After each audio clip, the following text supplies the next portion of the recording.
Good evening, ladies and gentlemen. Thank you very, very much for being here this evening. My name is Fred Keeley. I'm a member of the Leadership Council of California Forward. And we are an organization that is funded by five large foundations in California, Packard, and Hewlett, and Irvine, and other good folks who do very good work throughout the state of California.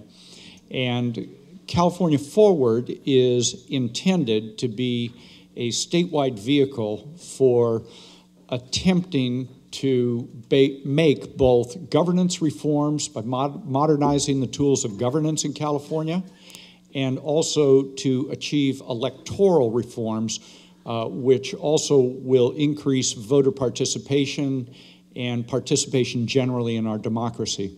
And it is a real pleasure to see all of you here this evening. We are very grateful. In fact, there's folks who are here this evening who said they thought they might even have to be out of town. I see my friend Gary Patton back there. Gary Patton, I thought you were going to leave town. I'm glad you're in town. Good to see you. Thank you for being here. But thank you to each and every one of you. We also want to thank our community partners in this, KUSP Radio, which was very kind to be a sponsor and to put out the word about this event this evening. Community Television of Santa Cruz County, which is providing a video tonight and will be editing this into a program that they will have on community television. The Community Foundation of Santa Cruz County, which does such outstanding work year in and year out. You have at your place, at your table, an agenda for the evening, and we will move through that as quickly as we can, because what we want, of course, is your advice and counsel as we are moving throughout the state to have similar kinds of meetings all over the state. As we start this evening, though, this is just the welcome part, so I want to welcome you. And I especially want to welcome another member of the California Forward Leadership Council who has served this community so well and so ably over the years in a wide variety of capacities as editor of the Santa Cruz Sentinel, as a member of the California State Assembly, as a member of the California State Senate, and as our Secretary of State. It is a real privilege to introduce and welcome to the podium Bruce McPherson.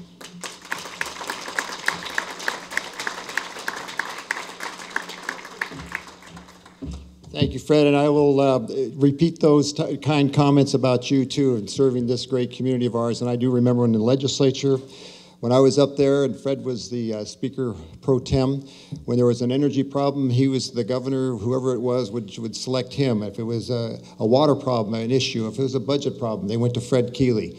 So he represented this area so well, and he's really great to have him as our county treasurer now. But I'm here to give you also a short welcome because you're the people that are going to allow us to change California. And we have already begun some of those changes that you'll hear about tonight, but we are really thrilled to have you here. We were formed 3 years ago, as Fred said, 5 foundations that put money where their mouth was and said, go and fix it. As a matter of fact, we have done some things that I think are going to improve the elections process and the budget process in California. Since we were formed, we have had literally hundreds of meetings, about 700 meetings, reaching out to more than 50,000 people throughout this state. And we were now getting closer and more focused on these types of civic dialogues so we can find out what you want. That is the most important thing for us to hear tonight. What you want, how you feel about things. And we think that this area of Santa Cruz, Monterey, is one of the most dynamic in the state. And it's not just because I'm a 4th generation from here, but it is absolutely the truth. These people are involved, they have good ideas, they have good solutions to some problems before us. We think that, we know that California has some problems, the people of California, but the point is Californians think that we can fix it if we just know the direction and we can head in that right direction to do those corrections. So we want to welcome you and say thank you for your time and dedicated effort. We really are excited to hear about what you have to say. And now for me, it's indeed a tremendous pleasure for me to introduce one of our community co-hosts, Sylvia Panetta, who really didn't have anything else on her mind today, so she decided to drop over and come over to Santa Cruz. And isn't that a tremendous tribute to our fine former Congressman, leader Leon Panetta today to be nominated for the Secretary of Defense.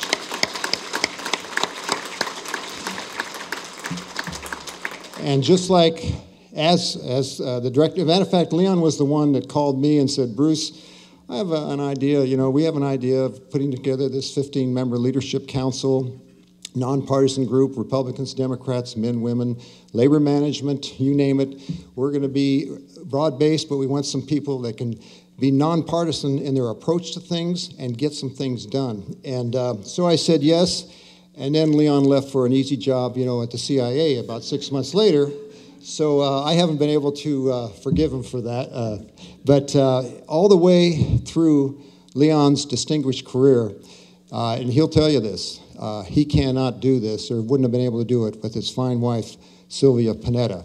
She has been, and she knows, I think, more about this Monterey Bay region and certainly probably the state and or as much about the state and the nation as well as anybody in this room. She really managed his 5 offices when he was, I think it was 5 or 4, that there were a lot of them, and Leon was here all the time, and she made sure that he did the right thing and met the right people at all the time.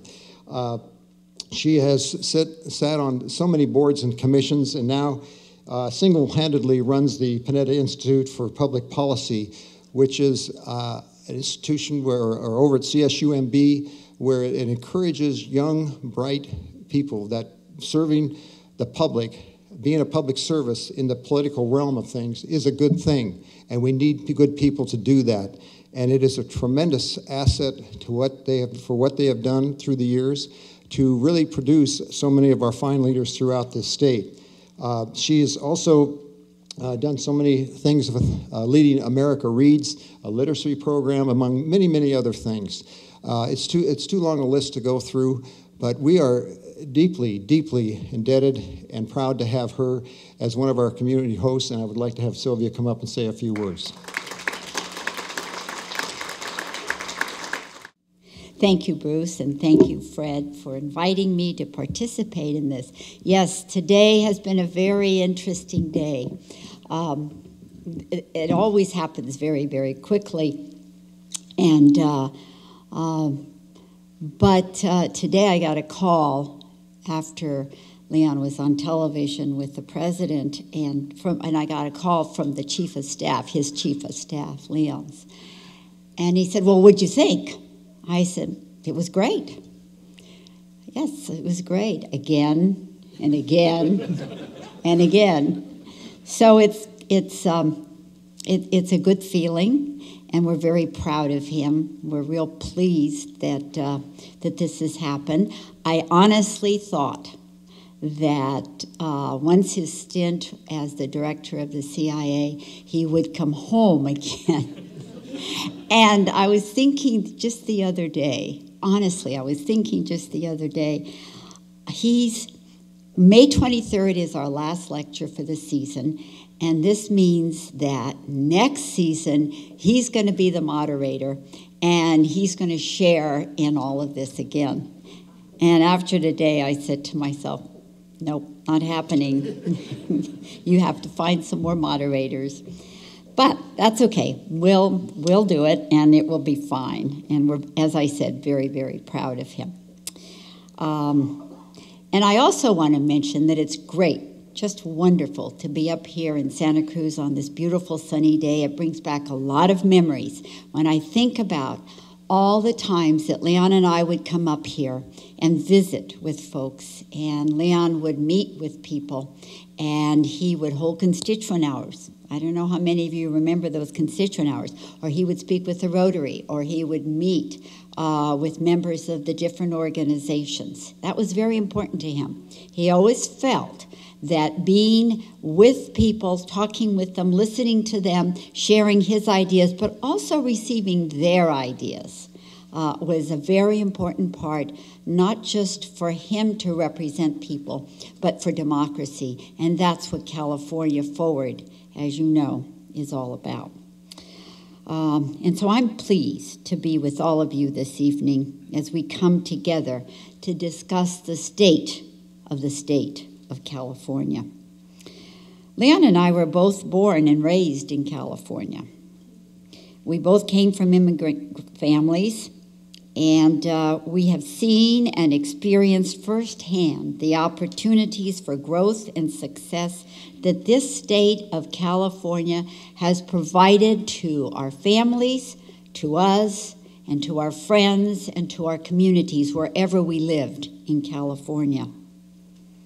Today, as you know, California is in danger of losing the way of opportunity that allowed a new beginning for our parents and for our immigrant grandparents. The light of progress and possibility that this state once represented is dimmed under a daunting set of challenges. It's for this reason that Leon helped found the organization that sponsors our event tonight, California Forward. An organization committed to creating smart government and providing a means for Californians to come together as citizens to protect the resources and promise of our state. Without question, one of California's most spectacular resources is its parks. From the serene austerity of our deserts in Death Valley to the snow-capped mountains of the Sierras, our parks and our forests are a draw and an inspiration. And we must work not only to preserve them for future generations, but ensure that they remain open and available to the public for exploration and for recreation. Among his many efforts in public service, Leon always recognized the importance of this great resource. Early in his career, he served as chief counsel for the Monterey Regional Park District. Later, while in Congress, he worked to protect the beauty of Big Sur through the creation of the Big Sur Multi-Agency Advisory Council. And obviously, as you all know, many of you know, one of his proudest accomplishments was the establishment of the Monterey Bay National Marine Sanctuary.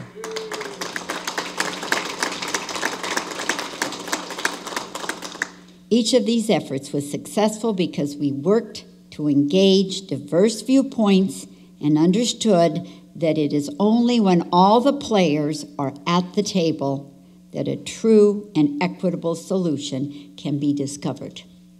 And that's what you're doing tonight, and that's what California Forward has been doing for the last few years. California Forward is also embracing this philosophy by creating a new community of Californians who are having their voices heard, their voices shared, and their voices developed into a real positive change. Together, we're engaged in this vital effort, and in so doing, we're inspiring others to join with us. This same spirit of service, of community, of education, of engagement, and of inspiration is the foundation in our work at the Panetta Institute. Our mission is to inspire men and women to lives of public service. We work to provide our students with the tools of effective leadership and responsible citizenship. We teach them that in our democracy, we govern either by leadership or by crisis. Today, Californians are governed, as you know, by crisis. And more than ever, we need to reverse this pattern and return to strong, principled leadership. But most importantly, we must remind ourselves of the great wealth of resources we have available to us. The challenges we face in California are more than matched by the resources of this state and of its people. I see every day in the young people I work with at the Panetta Institute the possibility of meeting these challenges through the next generation, at least through the next generation. Their optimism and their commitment to the possibility remains untainted, even by today's environment of divisive politics and economic constraint. I see that same spirit in this room tonight. There are no easy solutions to the problems we must consider, but it's essential that this work be ongoing and that you encourage others to take up this mantle of participation and of service. The common pledge that we all make as citizens is to ensure that our children have a better life. California Forward and the Panetta Institute are committed to that dream of a better California and of a better nation for our children and future generations. With our help, we can continue that dream and strengthen a government of, by, and for all people. Thank you very much.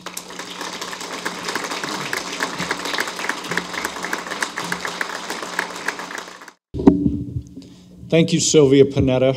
It is always a privilege to have you in our presence here, and please pass our best wishes and congratulations on to the Secretary Designate of the Department of Defense. We are very, very lucky to have another person with us this evening who is our other co-host for this Monterey Bay region get-together for California Forward. One of the great institutions in the state of California, of course, is the University of California. It has been a key ingredient to not only the economic growth and development of the state, but also the intellectual growth and development of our state, and a place where, through the Donahue Act in 1960, which made sense out of the three legs of higher education, it allowed the University of California to take that great arc that it was on and continue to do great world-class research, educating generation after generation of California's young folks to take positions, as Sylvia had pointed out, in positions of responsibility throughout our state, throughout our nation.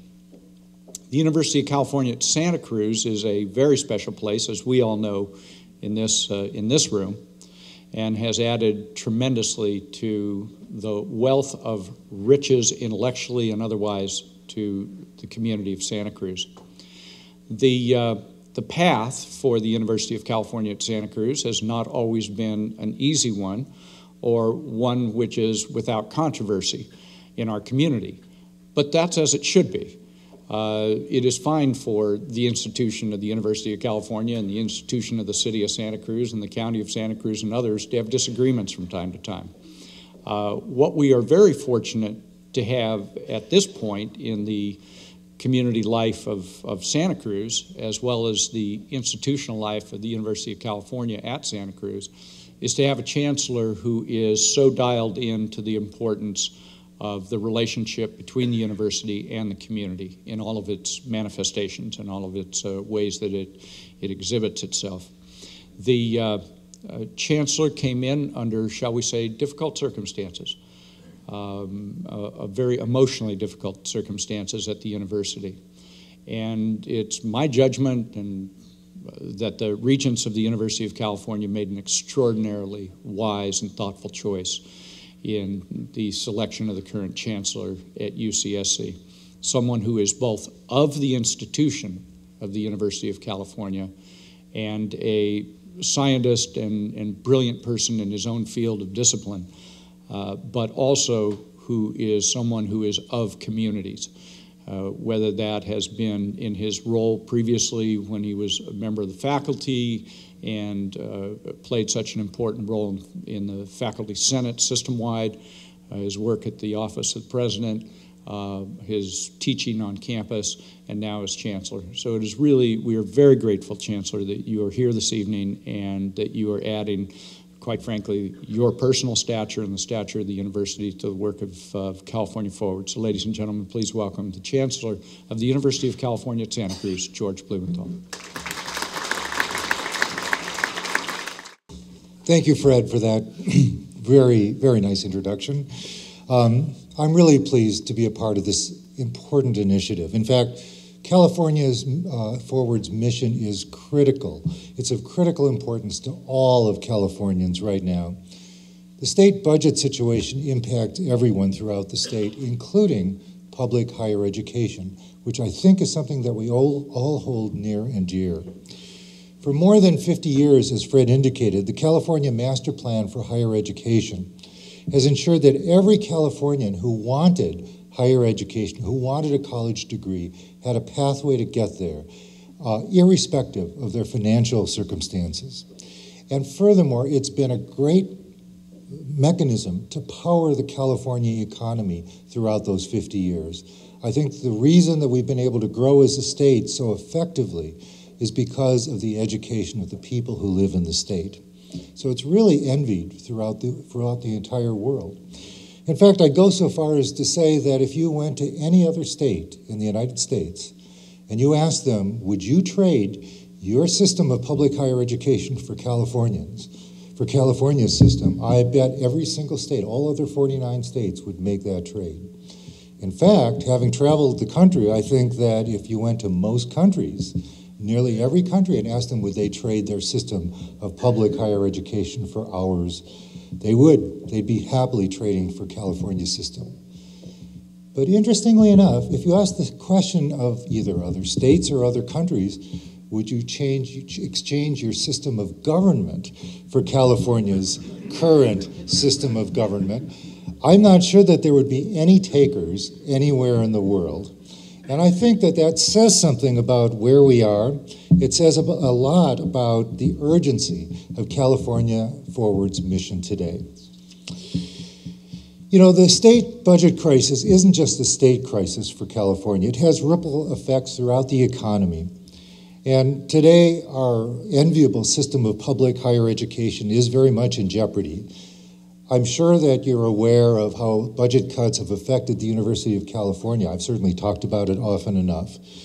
But the issue of budget cuts and state control is also important throughout all of education in California, from preschool to the University of California. For example, our community colleges have an interesting situation in which they are run by local boards. They even have tax authority. The voters can pass their own taxes, but they receive the bulk of their funding from the state. And furthermore, they're mandated by law to accept any student who applies. So you apply to community college, they have to take you. It just, they don't have the resources to offer you the classes that you need. That's a fundamental breaking of the system. For K through 12 education, we also have a rather unique system in the country. In that very few states fund their schools at the state level. And so we fund our schools basically at the state level, and yet we administer them locally. Districts can pass parcel taxes if they wish, but that serves to create inequities in the educational system throughout the state. And the bottom line is that right now, today, California ranks persistently near the bottom in the United States in per pupil funding for K through 12 education, near the bottom in the United States. Now, we can talk about education reform, and we can talk about a lot of things, but if we're funded just about the worst of any state in the United States, I think that that's going to show in the quality that we get. I'm an old-fashioned person. I think we get what we pay for, and that's unfortunate. So let me get back to the master plan for just a moment. Recently, my colleague, Jean Block, who's the chancellor at UCLA, wrote an op-ed piece in the LA Times And he pointed out that if you go to Sacramento and you look at the constituents within the California state legislature, 2/3 of our legislators have at least one degree from a public higher education system within California, 2/3 of them. In fact, many of them have 2 degrees or even 3 degrees from either community colleges, the CSU system, or the UC system. So that's a powerful statement that our elected representatives have benefited by this access to higher education that we've provided over the last 50 years. And these people in the legislature now have the power to decide whether future generations will have an equal access to higher education, to a high-quality, affordable college education, and for many of them, for graduate education as well. But our legislators are handcuffed by the government that we've set up, that we've all had a hand in creating in California, and it is a shared responsibility. And I would go so far as to say that our generation, my generation, and I think your generation as well, I believe has an obligation to provide the same kind of opportunity for our young people that we enjoyed ourselves. And I believe that very strongly. So I think really in California, we are at a turning point. For the first time in the history of the University of California, students this coming fall will be paying more money in fees than the state contributes to their education. More money is coming from student fees. Actually, we call it tuition now because we just felt we could hold off no longer. It's now so expensive to go to the university. And the irony is that this erosion of state support comes at just the same time that our demand is increasing for spaces in all of higher education. Community colleges are turning away students from their classes. I hear stories all of the time from a variety of community colleges about students not being able to get into classes, having to spend 4 years to get a 2-year degree. Cal State, all of the campuses in the California State University system are completely oversubscribed. They are really struggling. And let me make an aside here, although I don't think it's really an aside, and that's that as California as a state becomes more diverse, public colleges and universities are educating the majority of the students that are coming up through the ranks. At UC Santa Cruz, just to give you an example, in our frosh class this year, among our freshmen, 50% of our frosh are students of color. And on top of that, if you look at our freshman class, if you look at our frosh class, 44% of those students, when they graduate, will be the first in their family to receive a college degree. I think that's a remarkable record of success for making public higher education accessible to students in California, and I am concerned that we can continue it. Because right now, UC tuition is rising so quickly that it's going to soon soar out of the reach of many middle-class families. What will this mean to the California that led the world in innovation? Frankly, I hope we never find out. Because as I look at this crisis, the only upside to this budget crisis that I see is that it's fired up a whole lot of people like you, people who recognize the value of the university to our economy and to our state, and the importance of having a sane, sensible system of government. I know that access to quality public higher education is not your only concern, and it isn't the only thing we'll be discussing tonight. I realize that. It's only one out of many issues. But California Forward already has an impressive record of success. Top 2 primaries, redistricting, majority vote for the budget. These are major issues that California Forward has already succeeded in, but our work isn't done. Our work really is not done. But our mission, your mission, California Forward's mission, is critical to the future of the Golden State. And I want to thank you for being here tonight. I want to thank you for your leadership and for your vision. And I want to thank you for your engagement with these issues.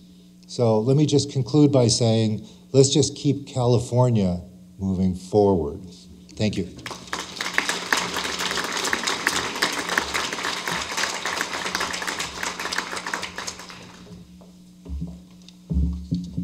Good evening. I'm Malka Coppell from California Forward, and I want to add my welcome to those of the speakers before me. Thank you so much for coming here on this lovely evening. I want to give you a quick run through the agenda. You have it in front of you. It looks like this. And basically, it's pretty simple. I hope that you have come prepared to discuss, because that is actually the main focus of the meeting, as has been said. We're going to have about 45 minutes of presentation and panel discussion, and then we're going to have discussion by you, first in small groups, and then a little bit of plenary discussion. So again, thank you very much in advance for your time. I'd like to bring Fred Keeley and Bruce McPherson up.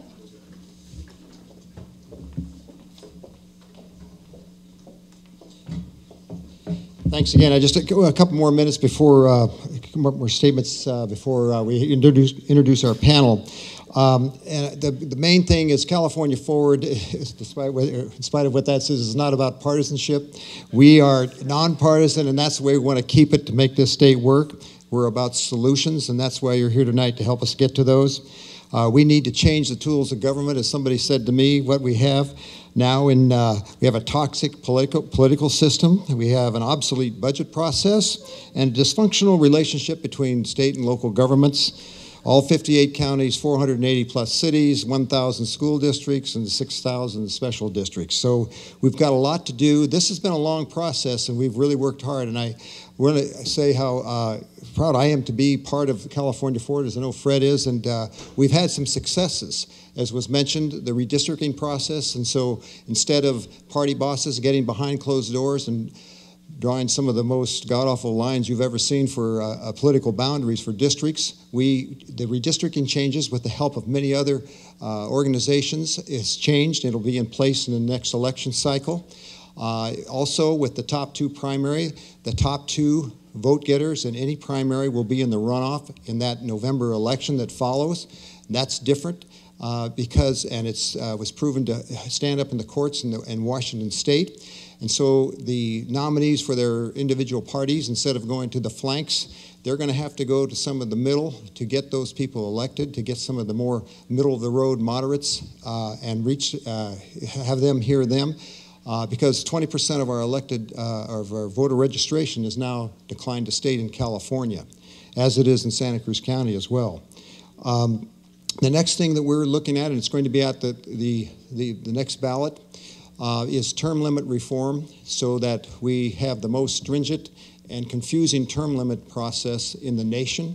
Other states have it, but ours is the most confusing of them all, and it really develops partisanship. And now this proposal will be for a person could hold a seat in anywhere he or she wishes for 12 years.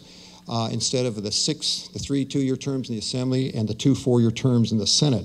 And probably the reason why some of those first two passed is that all the political parties were against them. So I think that'll gives you a message, but that's what the people want, and they want to have that choice. We have decided at California Forward to really focus on the governance reform, such as redistricting, primary, top two primary, and term limits. And we really are looking at realignment and how we can shove more of the responsibility, the authority, and the financial resources back to the local governments and not have it all centered in the state. We think that we have a very good chance of moving forward on this.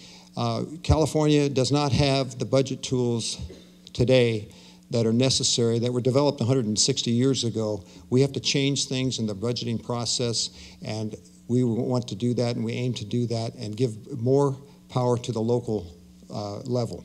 Those are some of the things that we have been after, some of the things that we want to do in the budgeting, the performance-based budgeting, so we can look at outcomes. If it's not working, why isn't it? Let's change it or eliminate it. And look at the prison system. We spend more on our prison system in the state and in the nation, and we have bad results that top everybody else with 70% probably recidivism.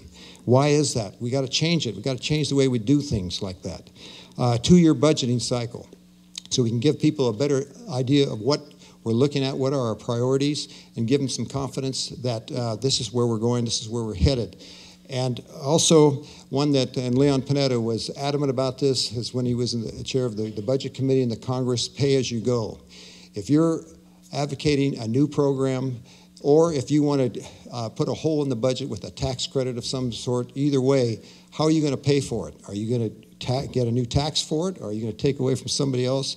If you can't tell us how you're going to pay for it, don't put it in the budget. Let's take care of what we have now first.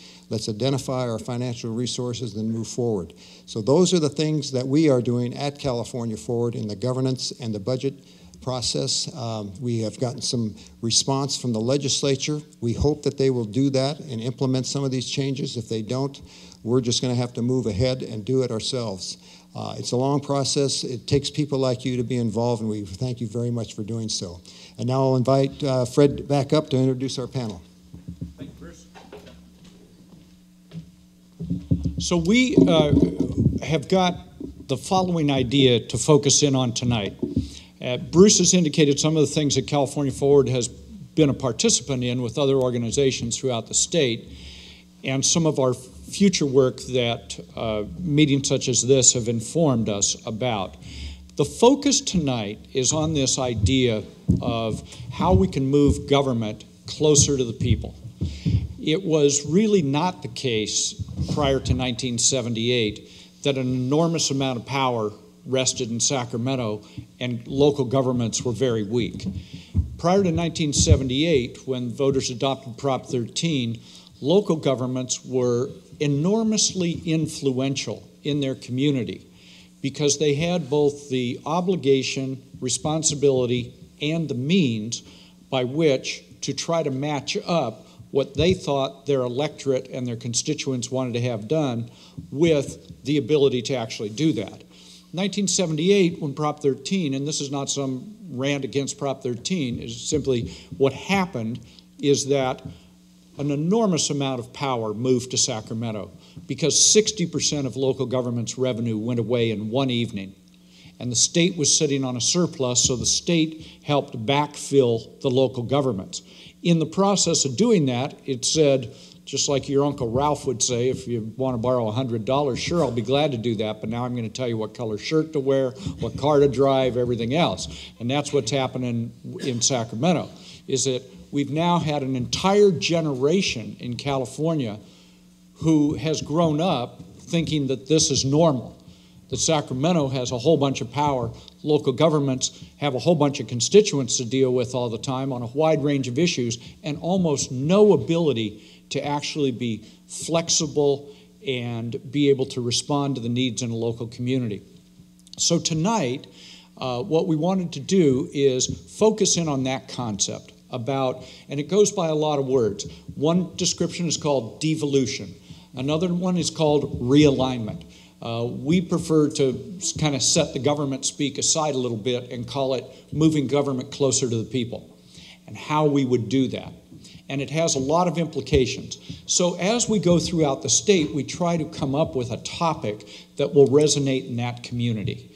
And so given the enormous number of state parks, of county parks, of city parks, of nonprofit organizations, of all kinds of folks who are engaged in the world of parks in all of its manifestations, which sometimes are open to great public use, sometimes they are intended for the preservation and the conservation and the restoration of habitat, sometimes they are set aside for other purposes. There's all kinds of things that we do with parks. In this community, we have always supported them quite enthusiastically. So we've got a panel of folks tonight who will help us drill down and understand the various component parts of how parks work and don't work, and what might be a way to look at realignment or moving government closer to the people. So we're very lucky tonight to have three great folks. Let me start with down right here on my immediate right. We are lucky to have with us tonight Michael Harris, and Michael is the Chief Deputy Director of the California Department of Parks and Recreation. And Michael's been around the Capitol a long time, has done really good work in his professional life, both in serving the legislature and serving members of the legislature and serving in the executive branch as chief deputy to a very good friend of all of ours, and that is Ruth Coleman. And of course, the Department of Parks and Recreation is under the purview of our very good friend, John Laird, who is the Secretary of the Natural Resources Agency. So we in Santa Cruz County feel very, very close to the state parks world, and we're really glad that we were able to have Michael could make it down here. Sitting to Michael's right is a good friend of all of ours, of course, and that's Bonnie Hawley. Bonnie Hawley has went on from a really bad job as my chief of staff to a really good job as John Laird's chief of staff, and then a really great job as the executive director of Friends of Santa Cruz State Parks. And she's doing terrific work over there, and we'll be able to talk about this from the perspective of a local partner who tries to deal with both the state parks world and other park and recreation needs. To her right, my far right, is Reed Holderman. And Reed Holderman has been in the land conservation world for a long time and doing great, great work. He is currently the executive director of the Semper Virens Fund. And Semper Virens has been around for over 100 years, and its mission in life is to help acquire redwood habitat throughout the Santa Cruz Mountains, and to do that in such a way that there is linkage and connectivity among and between the various places where redwoods grow so that that entire habitat makes good sense. And they're a big, big partner with the State Department of Parks and Recreation. So we've got three folks here who know this subject matter, and we'd like to engage them in a discussion. So how about I toss this out to you folks. What's your experience so far with the state-local government relationship, and do you think we're all among friends, and we're merely taping this, so you can be candid. We're really interested in what has happened over the past few years and how you see that relationship in its current state. And then I'm going to ask you a couple other questions, and we can move into what you think might be able to be done about it. But Michael, do you want to start with this? Sure. Thank you, Fred. I appreciate it. First of all, let me say, Director Coleman sends her regrets. She's unable to be here tonight, and so you get stuck with me instead. But I thought I'd start, in answer to Fred's question, to talk a little bit about just the kinds of partnerships that State Parks has had over the years, continues to have, and continues to seek. I like to think that we are an example of a different breed of state agency that is more open to partnerships than perhaps others. You will hear, I think, from Bonnie and Reed perhaps a different view of that. I don't know. We'll see. Ruskin Hartley, who's president of Save the Redwoods League or executive director of Save the Redwoods League, reminds me fairly regularly that the state park system is much larger than the Department of Parks and Recreation. And he's absolutely right. We depend on partnerships with lots of entities in order to not only to survive, but to serve our community up better. Those relationships become even more important over time as our budget becomes even more strained. We've got long experience with developing and maintaining these relationships, both with local governments, with nonprofits, and with others, as I'll talk about. First of all, there are 278 state parks in the state park system. 33 of those are already operated by local governments. Actually 28 by local governments and 5 by nonprofits. Examples of ones operated by local governments ranging from Kenneth Hahn State Recreation Area, which is a major regional park in Los Angeles, up through East Shore State Park in Albany, up on the East Bay, right down to the Woodland Opera House, which is a wonderful little building not far from where I live in Woodland, operated by the city of Woodland. We also have 5 nonprofit partners that operate parks for us already.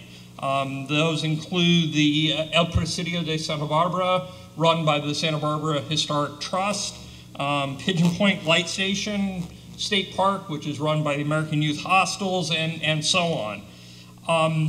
We depend on lots of other partnerships as well, in addition to operating agreements. We have 86 cooperating associations with over 27,000 members, Friends of Santa Cruz State Parks being one of the major examples of that. These groups collectively provide more than $10 million annually to the support of state parks, particularly in the areas of education and interpretive needs that we could not meet without our partners. Examples, as I said, Bonnie's group, Friends of Santa Cruz State Parks, the Anza Borrego Foundation, dozens of others. We also depend heavily on volunteers. We have last year, we had over 34,000 volunteers. They worked over 1.1 million hours on behalf of state parks and our visitors.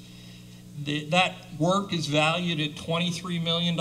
That's pretty significant. But I need to note that volunteers, as everyone I hope understand, volunteers are not free. We invested over $3 million in some 800 some staff statewide, helping to guide, direct, manage, supervise, give work to these volunteers. The good news is that's about an 8-to-1 return on our investment. We invest about $3 million and we get almost 24 back. One final group of partners that I'd like to talk about, again, by way of informing your discussion, so you understand that there are many kinds of partnerships and they are all, many of them are embodied at state parks. We have concessions at state parks, and concessions are essentially our leases of state park property to for-profit entities to provide services that we at the department can't provide ourselves. Things like camp stores or cabin rentals. If you go to Angel Island, you can tour the island on a Segway. That's a concessionaire at work, and so on. Concessionaires pay rent to state parks, usually based as a percentage of their gross sales. And they also commit to improving the facilities at state parks as another way of paying back to the state. We have over 190 of those concessions. Last year, about, I don't know, almost $90 million in gross sales, returned $12 million in rent to the state, and spent another almost $2 million on improving state park facilities to the benefit of the public, to the benefit of the system. So we're no stranger at state parks to partnerships. Now, I'm not going to tell you that we are always great partners. We operate in the midst of a large, complex bureaucracy in Sacramento, subject to a lot of rules that we're not in control of, but we try, and we try to be flexible, and we try to be creative, and I hope that sets some kind of model. I will say, as we move forward, and I'm going to spare you the whining about just how bad our budget is, I will say that as we move forward into ever harder fiscal times, these partnerships will become even more important. We'll be even more dependent on our relationships, and we look forward to working with our partners, with all of you in the public, in order to keep state parks open and accessible. We purchased Little Basin with the Peninsula Open Space Trust from the Hewlett-Packard Company in 2007. And then we tried to convey it to the State Department of Parks and Recreation, which we did successfully with Michael's help 3 months ago. We conveyed the property for almost $2 million below fair market value, a benefit to all of us.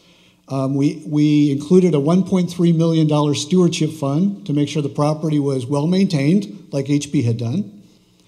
And we found, through a competitive bid process, a concessionaire, hired the concessionaire, and transferred the concessionaire with the property to state parks.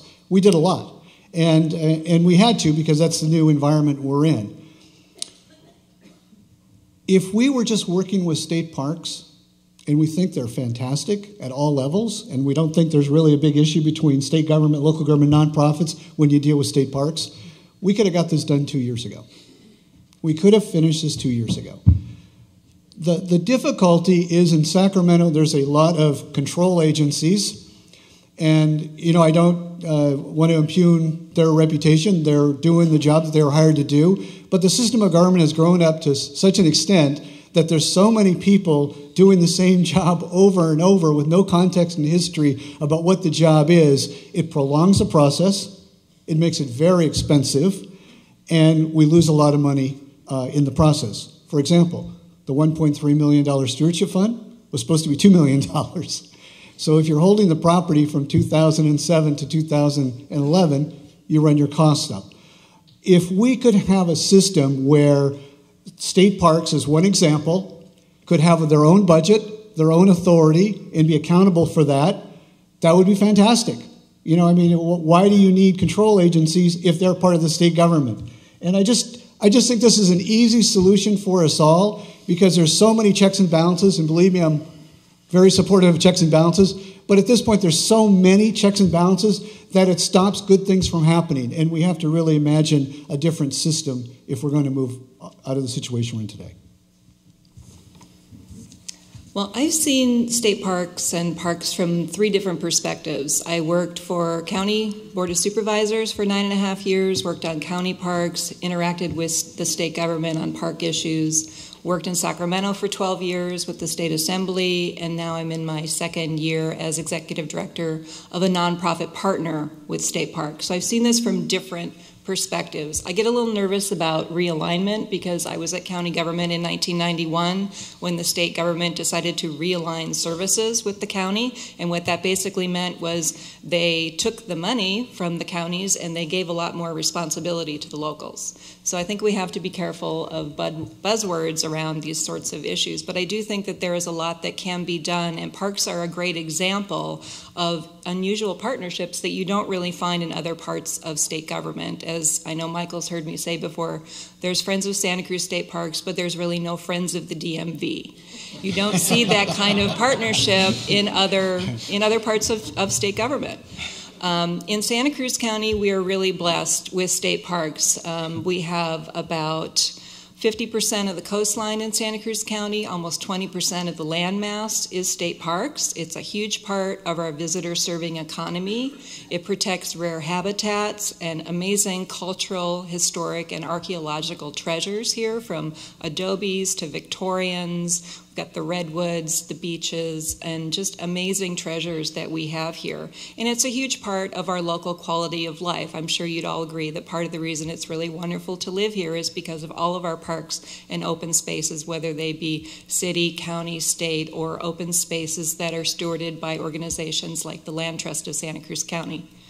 It's just great to know that they're here. They were fought for, financed, and preserved by our the generations who came before us, and we really take seriously our need to preserve them for future generations. And we as an organization are really passionately committed to saving the parks, to keeping them open and accessible to people. Although Michael didn't do the whining thing about the state budget, I will do it for him. So state parks general fund support is projected to decline 37% in the next 5 years. This is after decades of declining support. There are the same number of boots on the ground in state parks statewide as there was in 1979.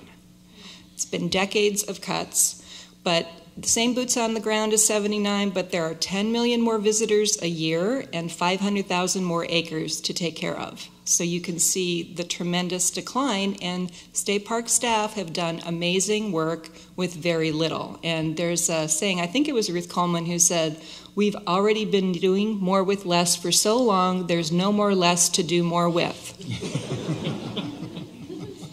So there is a big problem. There's also $1.3 billion of deferred maintenance. You know, we had the proposal by Governor Schwarzenegger to close 220 of the 278 state parks, which, as you remember, would have meant every single state park and beach in Santa Cruz County was slated for closure. Of course, the locals did not put up with that. They rose up, we organized, we contacted the state legislature, the governor, and I know Rachel Goodman's here from Bill Monning's office. He likes to tell the story of how we broke his fax machine in the Capitol. We're very proud of that. And there are people who say, can't you just get more volunteers? Can't you just run the state parks with volunteers? And as Michael mentioned, there's tremendous support by volunteers already in our parks. Locally, there are 4,504 volunteers just in the Santa Cruz district. Last year, they provided more than $2 million worth of volunteer labor to our parks. We actually have the second highest rate of volunteer support in the state, in the Santa Cruz district. But I think state parks are a great example of how you can work together with a state agency. So we have these volunteers who are trained docents who work with state parks, and we also have the cooperating associations that Michael mentioned. There was legislation set up in 1974 to allow cooperating associations. It was based on a national parks model, and we're actually in state statute. We exist as nonprofit partners with state parks. Here locally with Friends, we have been in operation for 35 years now. This is our anniversary. We contribute nearly $2 million a year to state parks. We do everything from supporting 4,300 educational programs a year, all of the school kids who go to the Mission and go look at fossils at Sea Cliff and go on out to Wilder Ranch and have Life on the Ranch Day. Those are all paid for by Friends of Santa Cruz State Parks. We work to fix up visitor centers, and we pay everything from big to small. I'm amazed sometimes at the checks that I write of things we pay for state parks. We pay to clean the saltwater touch tank at Sea Cliff State Beach. We pay to shear the sheep at Wilder Ranch, and everything in between. So those are the kind of things that state parks doesn't have the money to pay for anymore. They don't have money for educational programs and field trips. We fill the gap. They don't have money for just the basic services and supplies to run the parks and to support the docent operations, so we fill that gap in. And we're able, as a nonprofit, to leverage donations from the community, from grants, from members, from businesses, and this community knows how to step up for parks. They're very supportive. They give us their vote on things like Prop 21. We had the highest vote in the state of California on that proposition here locally. And it was over 2/3 vote. So I think we have a lot to be proud of here. So there are just models all over the state of how state parks works together, and what some people call a social enterprise model. Down at Crystal Cove, there's a cooperating association that rents out the historic beach cottages in the old artist colony down there. They run food concessions, and they have a traditional nonprofit, and they plow all of those profits back into supporting the state parks. That kind of cooperation and collaboration and flexibility is really not seen in other parts of state government. So I just want to thank Michael for all of the support by state parks, and really laud them for the flexibility that they give their local managers to work with organizations like ours. And back at you. So let me ask a question that, and set it up this way. Bonnie mentioned that being dubious of realignment is probably a really good thing. Skeptical or terrified probably also are pretty good if you live through the mid-1990s realignment. And so it seems like there's a couple of important concepts to try to deal with. One is, if all that happens is you move the responsibility and you don't move money or adequate funding in some way, shape, or form, then this is not a good idea per se. Similarly, if all the attempt is to essentially say, well, why don't we reduce the public sector workforce and we'll get volunteers to step in behind that, it's also not a good idea. What would you, the three of you, assuming that those are a couple of major features you would want to make sure we guard against in the process of realignment, do you have some thoughts about the funding side? Do you have some thoughts about what a reorganized operation would look like, where Michael, Reed was talking about the extraordinary amount of pushing wet noodles up the hill that happens in Sacramento to try to get things done, and it does work that way. What would you, if all of you, if you were able to guide this realignment, this moving government closer to the people as it relates to parks, what would be a couple of cautionary notes or important concepts that you would ask folks here to keep in mind when they do that? Well, the Prop 21 committee, this is the measure to fund state parks through the increase in vehicle registration, which Bonnie indicated passed overwhelmingly here and passed overwhelmingly in a lot of other locations. When the people that funded the campaign got together to lick our wounds and talk about what happened, most people didn't trust that the money would go to state parks. They didn't trust the state legislature, and they didn't trust the state government, and we didn't anticipate that there would be a huge, essentially no campaign being run by Meg Whitman, who was basically telling people, don't trust state government because they can't do their job. So when we try to figure out what's next, because we have this huge backlog in maintenance that's getting ready to the point where it's going to be complete tear down of facilities as opposed to maintain what you've got. It's so bad. I don't know, like $2 billion worth of deferred maintenance. It's absurd. When you try to figure out what's next, we know we have a presidential election coming up. We have different voters that come out. The thought was, well, maybe we try it again. We're not going to try it again. So the one thing that has taken hold that seems to maybe have some promise for the future is, what if we go back to those counties that actually did support Prop 21 and do a county or sub-regional measure involving several counties and provide enough money for those parks in that location, maybe as a new model. Maybe it's not the top-down general obligation bond or fees going to Sacramento. Maybe it's going to a local entity, and that we don't distinguish state parks from local parks, from regional open space parks to wildlife preserves, but we put them all together and we fund them and then incentivize all those agencies that have responsibility for each of those units to work cooperatively with financial incentives, so we don't have operations at 5 different areas, but we have a consolidated operational arrangement. So we think of these parks as one as opposed to breaking them up. I don't know if that's going to work, but that's one of the ideas that's come out that people are talking about, because the old model, unfortunately right now, is the old model. Hey, Reed, let me try and make some comments on that, because there's a lot of what you've said that makes an awful lot of sense to me, but I want to highlight an area of concern. And I say that very specifically. I'm not sure this is a barrier, but I think it's something that needs to be considered. We spend a lot of time thinking about what it is that makes a state park, as distinct from a regional park or a county park or a city park. And I'm not going to get into all the policy speak that goes around that, but the core of it, I think, is an idea of statewide significance, that park units are part of the state park system because they are significant not just to a local community or to a region, but to the state as a whole, indeed, and perhaps to the nation, to the world. That's not a particularly hard and fast objective criterion. I'm not trying to suggest it is, but I think it's an important idea to keep in mind as we consider some form of realignment. Let me give you one example of a place where we use the idea of statewide significance in order to justify doing what is often, sometimes I think, the unthinkable, which is transferring a piece of property to local government. Down in Malibu, we owned a piece of property on the Malibu Bluffs that for years and years and years had a baseball diamond on it. It was a local ball field.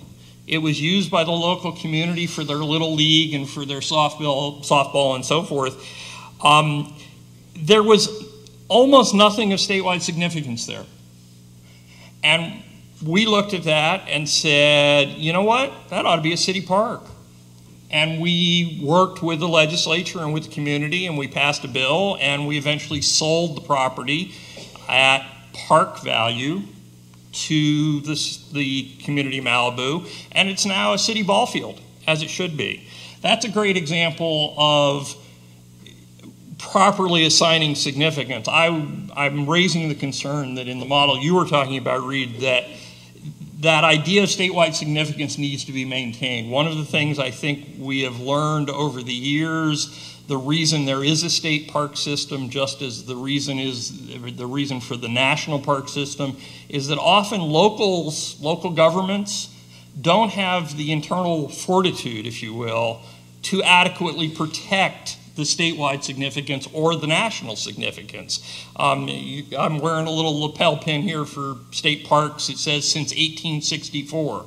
We date that well before the arrival of Big Basin, which was in fact the first state park. The federal government under President Lincoln gave Yosemite to the state of California in perpetuity for a place for recreation. About, I don't know, 20 years later, 30 years later, John Muir and others looked around and said, you know what? The state's not up to protecting this. We got to give it to the federal government. And thus was born the first, or actually the second, national park. We gave it back to the federal government because we realized we could not protect it adequately. And I would suggest that that issue of protection needs to be built in statewide significance. I'm not saying you would disagree. Let me just clarify one thing, and then I'll have Bonnie speak, because she's the wisest of the three here. No doubt. I would just say that these are just ideas, and the sub-regional model is a way to get state funding in communities that understand the idea of state and local parks. And, it's a funding vehicle to get money for state parks as well as local parks, regional parks, and wildlife areas, in areas that care about that stuff. And maybe use that as a catalyst to get other communities to do the same, and maybe that becomes the new model, so it's not all funded through the state, but through a regional mechanism that supports state parks. That was the idea. It wasn't to bypass or somehow change what a state park is. It was more of a funding strategy. Sure.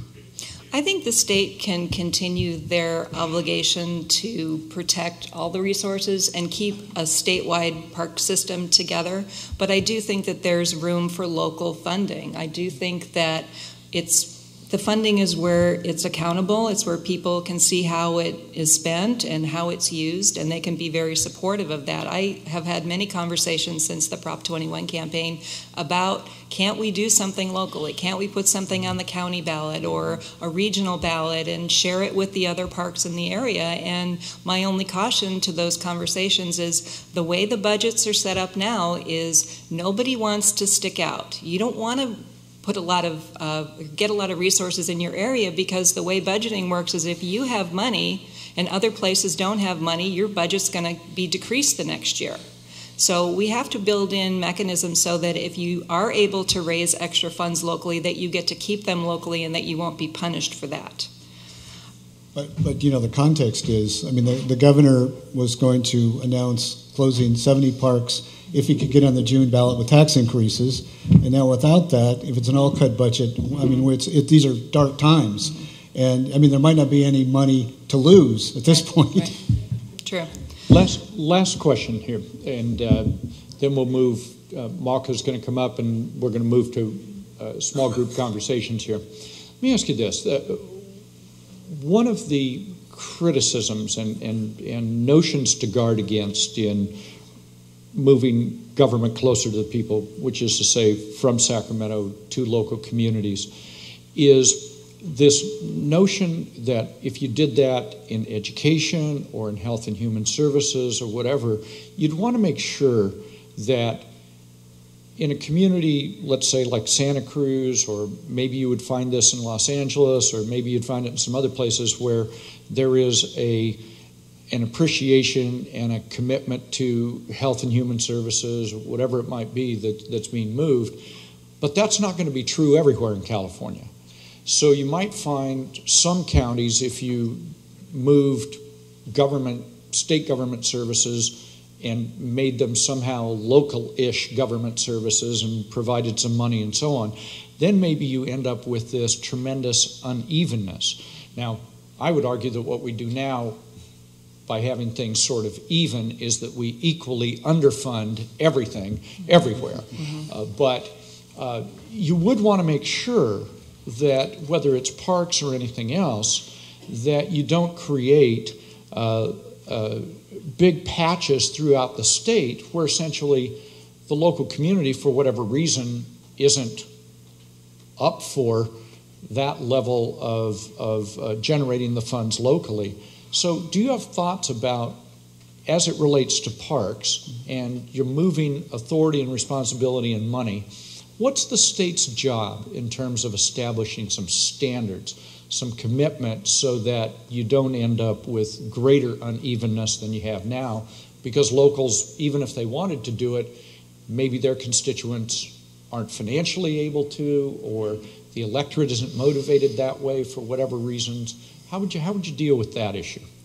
Well, I think the system is clearly currently broke, and we need to work on two tracks. One is we need to keep working on the 2/3 vote to raise taxes in California. It's going the wrong way, and California Forward did a great job of getting the budget vote to a majority, but not the ability to tax. So until we have the ability to not have a minority hold the state hostage to raising taxes and fees, we are going to be in this race to the bottom in education and parks and every other aspect of our government. So we need to work on that reform, but I also do think that the locals need to be empowered to be creative, to be entrepreneurial, to collaborate, and to just sort of take the shackles off of the government managers locally to work with the communities to make things better. It's a great policy discussion to have that we shouldn't do more because everyone can have more, but we've stepped up here locally in this community. We've passed parcel taxes because our schools were in desperate straits. And, you know, it would be great that everyone had all the same resources, but meanwhile, we have kids in schools who need money. We have parks that need money. So we can't just have a philosophical discussion about this. We need to work at the state level and also at the local level. Well, and I also think what's wrong with uneven, I mean, to me that suggests diversity and, you know, not one shoe fits all sizes. I recall when I was working with the Trust for Public Land, we were building inner city parks in Los Angeles, and everyone said, oh, you can't build those parks in these poor Latino communities because they won't take care of them. Well, I got news for you. They're taking care of parks and voting for parks in greater percentages than anyone else in California, but they're not doing it the way we thought. They have the guy down the street who opens the gate at night, another person that waters the grass, another person that comes in and paints the play equipment. I mean, we don't need one size fits all. I mean, you know, and maybe Michael will disagree on state parks, but I think we're in a dynamic situation, and each community will respond differently according to their needs and desires for the resource at their disposal. But what I have found in my career is that if you provide open space and recreation and cultural treasures near where people live, they will take care of them, and they will take care of them in great numbers. You get no disagreement from me. I would say that, you know, the state park system is a great example of incredible diversity. The range of needs and operations across the state boggles my mind, and I've been at parks now 7, almost 8 years. So no argument there. To be honest, I'm not sure I have any insight into this at all, Fred. This is a very tough question. The one thing I think I will say, and I'm piling on here a little bit, but one of the things that happened, again, this is an attempt at a factual statement about Prop 13. One of the things that happened under Prop 13 was that state parks, narrowly, went from competing in environment for general fund dollars against a relatively small, well-defined group of state services to a world where we compete against incredibly large acute needs in education, in higher education, in corrections, in you name it, health and welfare across the variety of state agencies. And in that environment, the needs of state parks, which are chronic, are long-term, are easily deferred, thus the billion-something in deferred maintenance, those needs get put off. Mm-hmm. We cannot compete against, and perhaps should not even, I don't know, but should not compete against the more acute needs of healthcare and corrections and education. That's a change that came about in part because of the shift of authority under Proposition 13. I don't know how to unravel that. If I did, I probably wouldn't be sitting here. But that is clearly a piece of what we're all struggling with. So. Yeah, and I think we have to we have to stop thinking of parks as amenities, as nice things to have. I view them, and I think we all view them as essential components of human existence. And if we care about the quality of life, if we care about inspiration and beauty and nature, we have an obligation, a responsibility to make sure that they're well maintained. And I just think it's a tragedy that we've let California kind of go downhill in all respects, education, health care, parks, you name it. I mean, we have an obligation to get this state fixed and running the right direction. It deserves that. It deserves nothing less than that. I agree. Californians need their parks now more than ever. And we believe closing state parks, reducing hours of operations, other draconian measures are simply unacceptable. And as a local nonprofit, we're getting ready to step up. We're waiting for the closure list that's bound to come out here in the next couple of months, and we're preparing to do what we can, and so stay tuned for ways that you can help.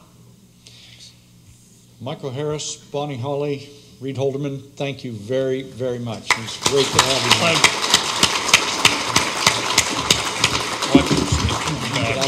As Malka is getting ready to come up here and give you a little bit of coaching and guidance with regard to how we're going to proceed from here and your small group work and so on, let me say this about closing state parks.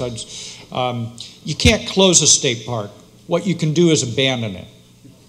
When the governor says, no matter who the governor is, we're going to close these 100 state parks, what they really mean is we're going to abandon them. How do you close a state beach? How do you close Henry Cowell State Park? What you essentially do is abandon it, and to go down that road is a really dangerous road. Panelists, thank you very, very much. It was very kind of you to be here and provide some good, thought-provoking comments. Malka.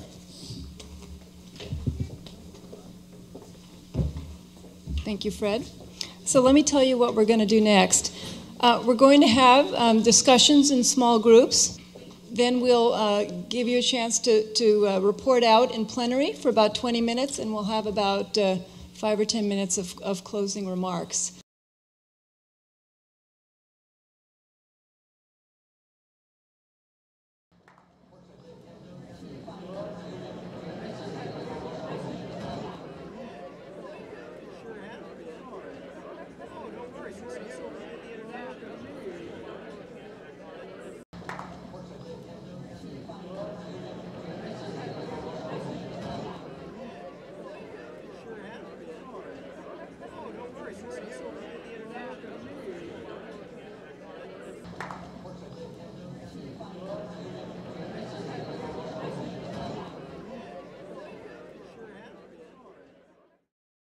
I want to say thank you, too, for this is one of the best turnouts we've had throughout the state of California, right here in our own hometown of Santa Cruz and then the Monterey Bay region. So congratulations to each and every one of you.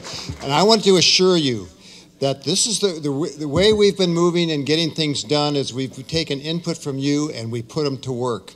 We try to get a collaborative effort going as best we can, and you will be heard. These things will be taken to heart when we meet again at California Forward in the next few weeks. We're not going to give up on this. California needs to be better. California can be better, and it's going to get better because of people like you and the input that you've made tonight. So I appreciate it very much.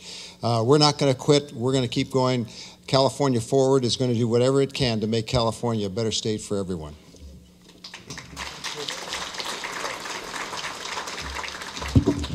I would also like to ask the California Forward staff, if you'd stand up. Stand up, California Forward staff. Thank you very much. These folks do a great job for us, and we really appreciate their dedication to the task. And all of you, thank you very, very much for being here, dedicating so much time tonight to this. How this works from here is that we take this input together with the other input that we're gathering throughout the state of California. We will then be back in contact with you. You will be getting drafts, essentially, of both policies as well as potential pieces of legislation, potential initiatives. Start getting giving you the opportunity to see what your counterparts in other parts of the state are saying to us, and how can we start putting together these 3 or 4 big pieces that follow on to the governance and electoral reforms that we've all worked on so far that have been successful with the electorate. So this is about somewhere in the middle of this process now, relative to the big concept of how would we deal with realignment. You will also get from us more information about the notions that are coming together around some of the other concepts that you've talked about: term limits, initiative reform, 2-year budgeting, management by objectives, pay-go, campaign financing. All of those are in the mix. Ideas even such as, hold your breath, a unicameral legislature. That is an idea that we're working with as well. So you will be, what you've done tonight is start your participation with the overall effort throughout the state of California with like-minded folks up and down the state. Republicans and Democrats, libertarians and vegetarians, everybody's in this deal. And what we're going to try to do is not find, well, gee, what's the mushy, do-nothing thing that nobody could object to? It's really, let's find those ideas which resonate with Californians that will, in fact, allow us to do what I imagine motivated you to come here tonight to do, and that is to reform and modernize the governance of California. Thank you very, very much. Thank you. Thank you.